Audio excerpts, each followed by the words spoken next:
जिंदगी में कितने भी दुख आ जाएं, कभी भी उनसे भागना मत, क्योंकि मुसीबतें कभी पीछा नहीं छोड़ती। इसलिए मुसीबतों का डटकर सामना करना चाहिए।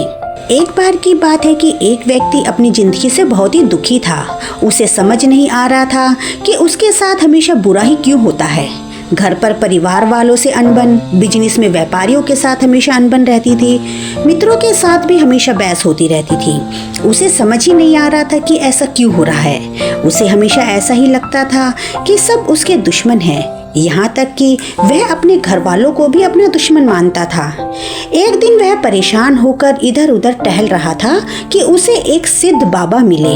उसने बाबा से अपनी सारी परेशानी बताई और पूछा, बाबा, मेरी इस परेशानी के पीछे मुख्य कारण कौन है? बाबा ने अपनी दिव्य दृष्टि से देखकर बताया कि तुम्हारी परेशानी का कारण तुम्हारे ही परिवार का कोई सदस्य है। तुम्हें अपने घर के सदस्यों से भी सावधान होकर रहने की आवश्यकता है। उस व्यक्ति ने बाबा से इस समस्या के निवारण का उपाय भी पूछा। बाबा ने उसे बहुत से उपाय बताए और कहा कि तुम्हें एक तंत्र विद्या करनी होगी। इसके बाद वह व्यक्ति घर चला गया और घर में हर सदस्य को शक की नजर से देखने लगा। रात को वह व्यक्ति बाबा का बताया हुआ तंत्र मंत्र करने के लिए शमशान पहुंचा।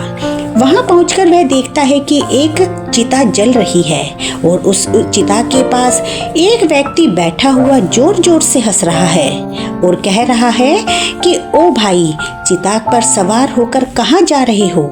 जिंदगी भर दूसरों को दुख दिए ताकि खुद सुखी रह सको, फिर भी बिना सुख लिए खाली हाथ कहाँ जा रहे हो?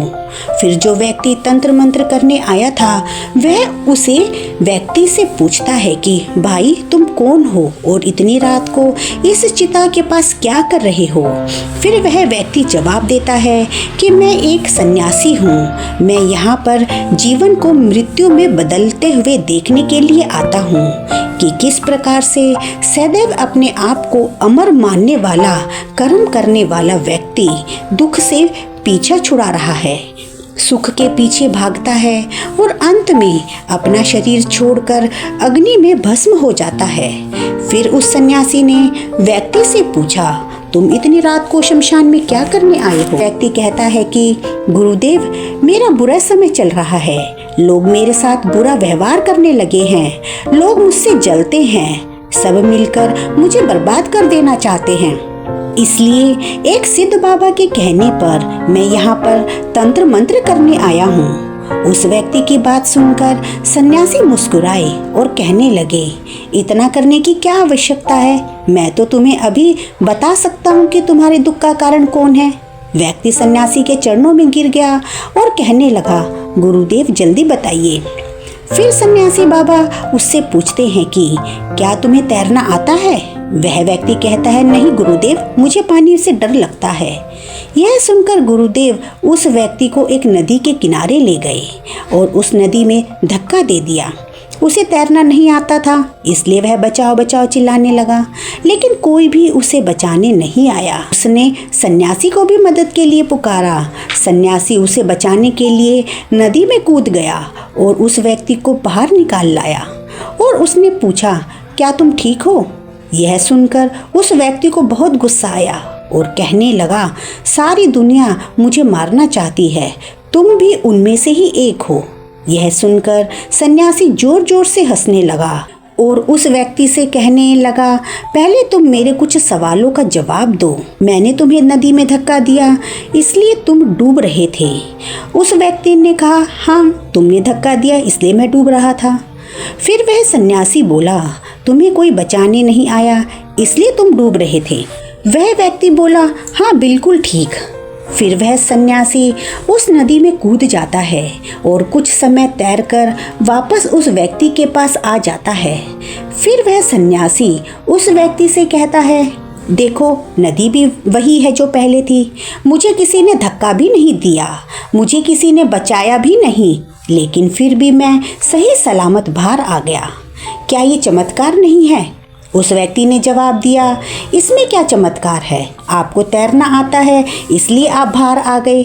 सन्यासी मुस्कुराए और बोले, बस यही तो मैं तुम्हें समझाना चाहता हूँ। इस दुनिया में किसी के पास कुछ हो या ना हो, लेकिन एक चीज़ सबके पास होती है और वह है परिस्थिति। ये परिस्थिति सबकी अलग अलग होती हैं। जो व्यक्ति इन परिस्थितियों में तैरना सीख लेता है वह कभी बचाओ बचाओ नहीं चिल्लाता। वह सभी प्रकार की परिस्थितियों से स्वयं को बाहर निकाल लेता है। यह सुनकर वह व्यक्ति सन्यासी के चरणों में गिर गया और कहने लगा, गुरुदेव, मुझे तैरना नहीं आता। गुरुदेव ने कहा, अब तुम अपने घर जाओ। तुम्हें दुख और परेशानी तुम्हें अच्छा तैराक बना देंगी।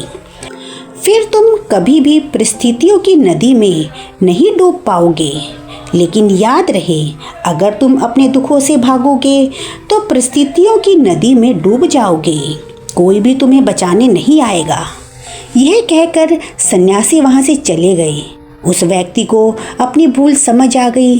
वह समझ गया कि अपने दुखों के लिए और कोई नहीं बल्कि वह स्वयं ही भी जिम्मेदार है। यह बात समझने के बाद ना तो घर में झगड़ा हुआ, ना ही मित्रों के साथ झगड़ा हुआ।